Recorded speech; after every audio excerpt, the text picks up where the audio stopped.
안녕하세요. 내일은 기독교 강요 몇 번째고 15번째 시간이고요.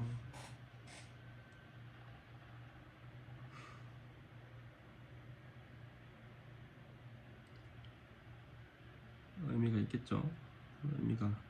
의미가 있죠. 공부를 하는데 의미가 있죠, 당연히. 봅시다. 오늘 배워볼 내용은 1판 했으니까, 초판 했으니까 2판 얘기를 좀 해보려고 합니다. 깊게는 못하고. 2판은 초판이 1536년에 나왔고 2판은 라틴어로 1판 초판이랑 똑같이 라틴어판으로 나왔고 1539년에 나왔습니다. 장은 원래 6장이던 게 17장까지 늘어났고, 이제 약간 초판의 내용은 이제 기본 신앙 교재의 느낌이 강했다면 다 같이 쉽게 읽을 수 있는, 그리고 반박하기 필요한 것들만 골라서 이제 프랑스와 1세한테 바치는 그런 책이었다 보니까 그랬는데, 이제 2판으로 들어가면서 약간 본격적이고 확장시켜서 이제 좀 세계적인 신학의 그런 요소들을 두루두루 갖추기 위한 첫 번째 확장판의 첫 기초 시작이었다라고 보시면 좋을 것 같습니다. 이게 총 5판으로 나왔고 마지막에는 이제 4장 80권, 80장 4장 80권에 이제 엄청나게 방대해지는데 1538년이 아니라 1561년인가? 그때 마지막 프랑스어판까지 나오면서 엄청 방대해지는데, 나중에 저희가 배울 거는 마지막 내용이고 지금은 2판으로 어떻게 확장되었는지 가볍게 짚고 넘어가 보도록 하겠습니다. 2판에서는 1판 내용을 짚어가면서 어떻게 2판으로 확장됐는지를 좀 보면 좋을 것 같아서 보니까, 1판에서 1장이 이제 그거였죠. 율법이었는데 2판에서는 이제 하나님을 아는 지식, 인간을 아는 지식, 인간론이라 해가지고, 근데 인간론과 자유의지를 함께 붙여서 하나님 아는 지식, 인간론, 자유의지, 그다음에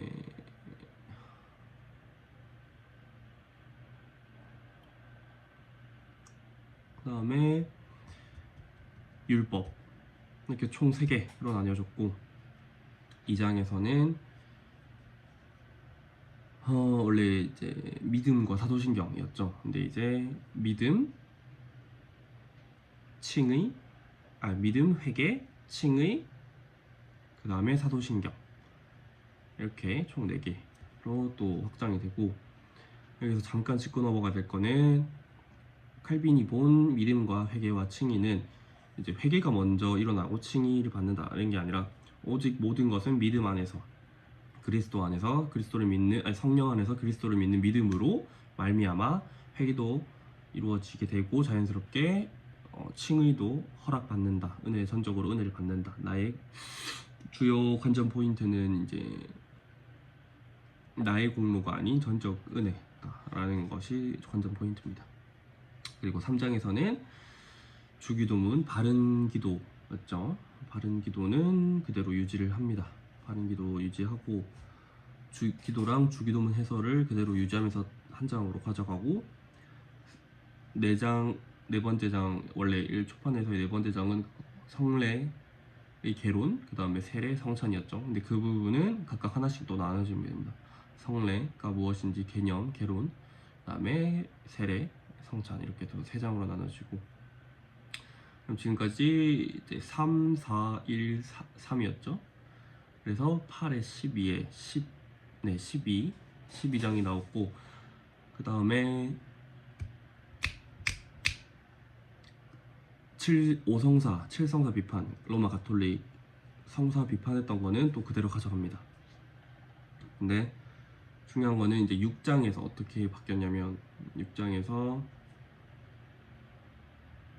아니지 2장에서 빼먹은 게 있습니다. 2장에서 믿음 사도신경이 어떻게 바뀌냐면 믿음 회개 칭의 그다음에 옛 언약 새 언약. 이게 뭔 소리냐면 이제 구약이랑 신약을 약간 따로따로 보는 사람들이 있는데 그 우리가 믿는 하나님 그리고 그 말씀 성경 말씀에서는 구약과 신약은 완전 다른 종교가 아니라 다 똑같은 우리가 믿는 하나님의 역사하심인데 근데 그 역사적으로 드러나는 겉으로 드러나는 방식이 조금 다를 뿐이다 라는 얘기입니다.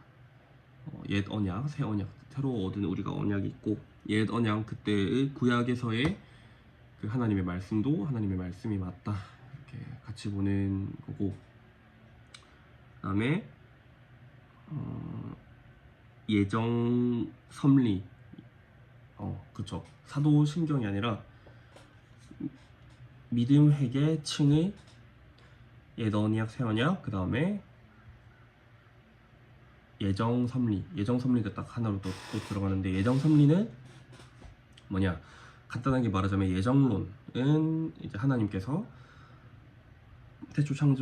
세상을 창조하시기 전에 태초부터 이제 구원에 대한 뜻을 예정해 두셨고 준비해 두셨다라는 말입니다. 하나님께서는 미리 다 예정해 두셨다. 그래서 어떻게 기독교를 말할 때는 예언의 종교다라고 말하기도 하죠. 예언적인 요소가 되게 굉장히 많이 담겨 있고 구원을 미리 예정하셨다. 제가 많이 좌절감을 느끼는 포인트이기도 하고요. 뭐 근데 모르겠습니다 아직까지. 지금 공부하는 거니까. 아무튼 섭리는 뭐냐? 섭리는 이제 또 이것도 한 줄 핵심으로 말하자면 하나님께서는 세상을 만들어 놓으시고 약간 자동사냥 돌려 놓으시고 빠지시는 게 아니다. 지금 이 순간에도 하나님을 역사하시고 경륜적으로다가 우리에 대한 뜻을 펼치시고 계시고 다 주관하고 계신다. 아직도 규칙을 적용하고 계신다. 하나님만의 가장 정의로운 자리에서 높은 자리에서 이런 뜻이 이제 예정 섭리 얘기였고 기도 주기도문은 그대로 해설 유지하고 성례 3개로 나눴죠. 네 번째가 이제 거짓 성례 비판 가톨릭의 고해성사랑 뭐 견진성사 병자성사 종품성사 종부성사 그다음에 성품성사 뭐 그 정도 이렇게 5개 또 비판했었고 확실히 짚고 넘어갈까요? 견진성사 병자성사 성품성사 혼인성사 고해성사 이렇게 5개 또 비판을 했고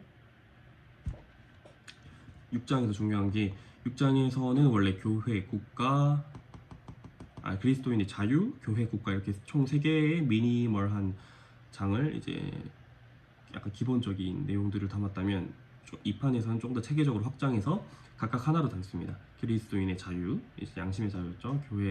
교회는 어떤 세력인가, 교회는 어떤 것을 행할 수 있고 해야 되는가, 교회에 대한 거 3가지 권리가 있었죠. 그 다음에 국가는 어떠한 기관이어야 하는가, 국가의 역할은 뭔가, 국가는 어떻게 바라봐야 하는가 이런 것들에 대한 거. 또 추가적으로 마무리된 게 그리스도인의 삶, 그리스도인으로서 이제 회개하고 믿음을 받아서 칭의를 받은 사람은 또 어떻게 이제 미래를 묵상하면서 자기 부인하면서 십자가를 지면서 살아가야 되는가에 대한 내용을 다룬 게 추가적으로 이제 추가가 되면서 총 17장으로 편찬이 되었습니다. 1539년 3년 지나서 나왔고 대부분 이제 라틴어판으로 이제 체계적으로 이제 그때 당시에 신학 공부하시던 분들이 읽기에 편하게 라틴어판으로 썼다고 하네요. 자기 본국 언어가 아닌 프랑스어가 아닌. 아무튼 오늘은 여기까지. 감사합니다.